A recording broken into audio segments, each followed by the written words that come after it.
Changer de channel manager, c'est comme déménager. Ça se prépare et aujourd'hui, dans cette vidéo, je vais vous donner 4 conseils à bien suivre lorsque vous décidez de changer de channel manager. Mais juste avant, je vous envoie l'introduction.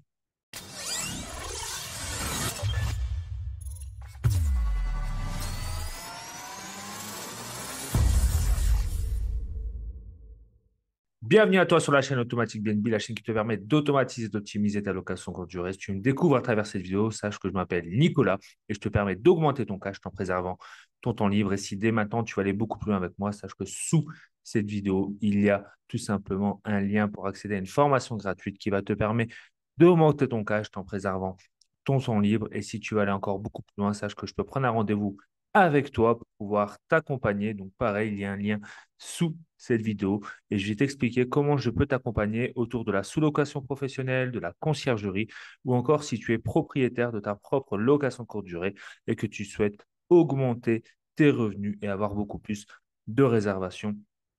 Si tu es motivé, sous cette vidéo, il y a tous les liens et tu vas pouvoir justement commencer à avoir des résultats grâce à Automatic BNB. Et aujourd'hui, si tu as décidé justement d'aller beaucoup plus loin avec tes locations de courte durée, tu as peut-être décidé de changer de channel manager et je vais t'expliquer dans cette vidéo les 4 points essentiels à être vigilant lorsque tu décides de changer de channel manager.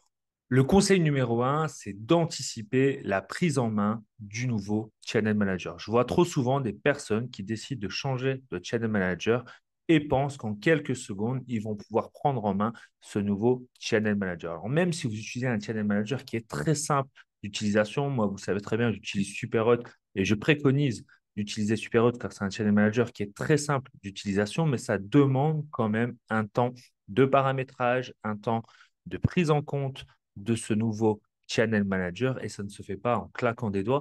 Il faut tout simplement prendre du temps. Donc, lorsque vous décidez de changer de channel manager, prenez un laps de temps important pour pouvoir prendre en main ce nouveau channel manager, voir comment il fonctionne et voir comment vous allez mettre en place cette migration entre votre ancien channel manager et votre nouveau channel manager. Donc, si même dès maintenant, tu veux voir à quoi ressemble par exemple Superhot, je t'invite à aller sous cette vidéo. Ça va te permettre de voir tout simplement à quoi ressemble ce channel manager, voir les différents paramétrages que tu vas pouvoir mettre en place et commencer à le prendre en main. Donc, en dessous, il y a un lien qui te permet d'accéder au Channel Manager pour pouvoir l'utiliser gratuitement pendant 30 jours. Donc, même avant de commencer ta migration, avant même peut-être de décider de changer de Channel Manager, tu cliques sur ce lien, tu te crées un compte, c'est entièrement gratuit pendant 30 jours et tu regardes ce que tu peux faire avec ce logiciel. Comme ça, tu vas commencer à avoir une prise en main de ce logiciel. Là, je parle de Superhot, mais tu peux faire exactement la même chose avec d'autres Channel Managers. Et lorsque tu vas voir comment fonctionne ce channel manager, si tu arrives à le prendre en main, là alors tu pourras passer aux étapes d'après, c'est-à-dire décider de migrer ton ancien channel manager vers ce nouveau channel manager. Et tout ce temps que tu auras, entre guillemets, perdu maintenant en allant voir et en ayant fouillé un peu le nouveau channel manager dans lequel tu veux mettre l'ensemble de tes locations courte durée, c'est tout du temps que tu vas gagner par la suite. Donc vraiment, conseil numéro un, extrêmement important, lorsque tu décides de changer de channel manager, il ne faut surtout pas que tu t'y prennes pardon, à la dernière minute, mais que tu anticipes ça en allant déjà prendre en main ce logiciel avant même de faire la migration.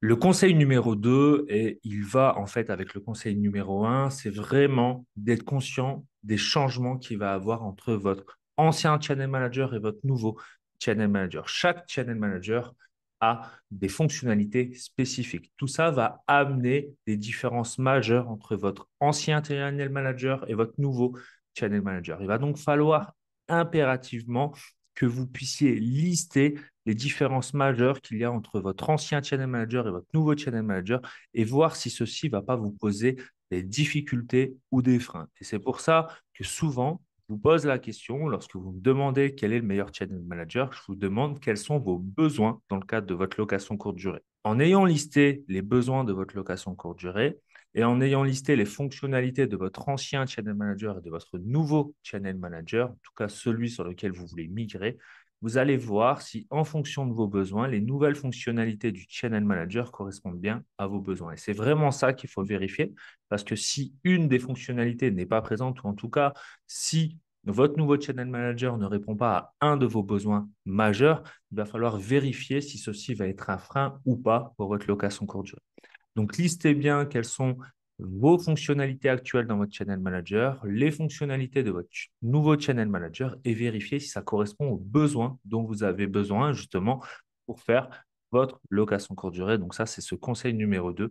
Faites bien ce travail préalable pour pouvoir correctement faire la migration et ne pas, comme souvent, je le vois, des personnes qui font la migration et s'aperçoivent par la suite qu'il y a une fonctionnalité qui n'est plus présente dans leur nouveau Channel Manager et ça les met en très grande difficulté parce qu'ils n'ont pas anticipé ce problème majeur. Donc, soyez bien conscient que chaque Channel Manager a ses propres fonctionnalités et vérifiez bien si ceci ne va pas vous amener une problématique majeure dans le cadre de votre location courte durée. Le conseil numéro 3, c'est je vous conseille de prendre un channel manager, en tout cas lorsque vous allez migrer sur votre nouveau channel manager, un channel manager qui a une prise en main facile. Donc, ce troisième conseil est en lien évidemment avec les deux premiers conseils que je vous ai donnés précédemment, mais vérifiez bien cette prise en main. Il faut que ça soit facile et intuitif pour vous d'utilisation. Pour vous, mais également pour vos équipes, parce que vous le savez très bien, il est important de déléguer certaines choses dans le cadre de votre location courte durée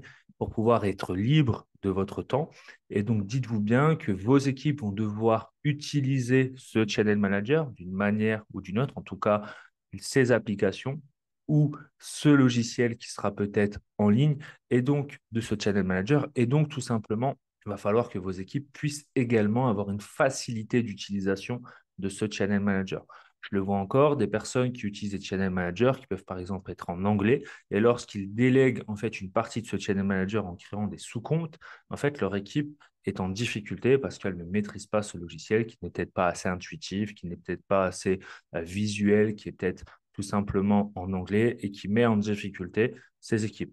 Mais je connais aussi d'autres personnes justement qui disent justement cette partie qui est en anglais n'est pas un frein pour mes équipes parce que je vais les former à ce sujet. Quoi qu'il en soit, il va falloir prendre en compte l'utilisation et la prise en main de votre nouveau channel manager pour vous et pour vos équipes. Ça, c'était le troisième conseil et c'est extrêmement important. Le quatrième et dernier conseil, lorsque vous avez pris en compte ces trois premiers conseils que je viens d'indiquer, vous allez passer donc à la phase de migration entre votre ancien channel manager et votre nouvel channel manager. Et lorsque vous allez faire ça, il faut être très attentif aux connexions qu'il y a avec votre ancien manager, avec par exemple Airbnb et Booking, et les nouvelles connexions que vous allez mettre en place.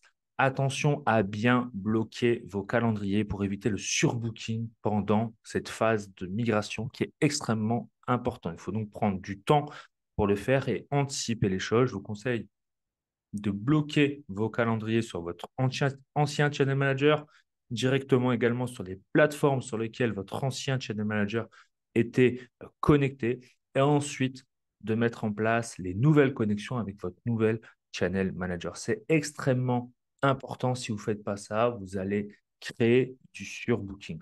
Et surtout, si vous avez beaucoup de logements à migrer, faites-le étape par étape. Surtout, ne prenez pas cette facilité de se dire on va faire ça vite fait, bien fait. Non, vaut mieux prendre du temps pour le faire. Donc, c'est pour ça qu'il est peut-être intéressant de prendre quelques heures pour le faire, mais aussi de le faire hors période haute de votre saison.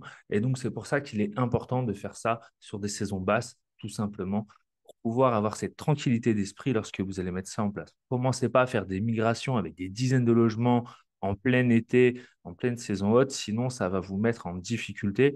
Ayez aussi cette intelligence de le faire sur les bonnes périodes de l'année et surtout programmez-vous un temps bien défini pour que cette nouvelle connectivité avec votre nouveau channel manager se passe au mieux. L'idée de changer de channel manager pour vous, c'est sans doute parce que ce nouveau channel manager vous répond à des besoins, va vous faciliter la prise en main pour vous et pour vos équipes. Il faut donc ça se fasse en toute simplicité et pour ça, il faut anticiper. Donc voilà les 4 conseils que je voulais vous donner lorsque vous décidez de changer de channel manager, car de plus en plus, j'ai des personnes qui me contactent, qui ont pris à la légère ce changement de channel manager et se mettre en grande difficulté. Donc, j'espère que cette vidéo vous a plu. Si vous voyez d'autres conseils, n'hésitez pas à les mettre sous cette vidéo dans les commentaires. N'hésitez pas également à partager cette vidéo à toutes les personnes qui pourraient t'intéresser lorsqu'ils changent de channel manager. Et sur ce, je vous dis à la semaine prochaine. Ciao!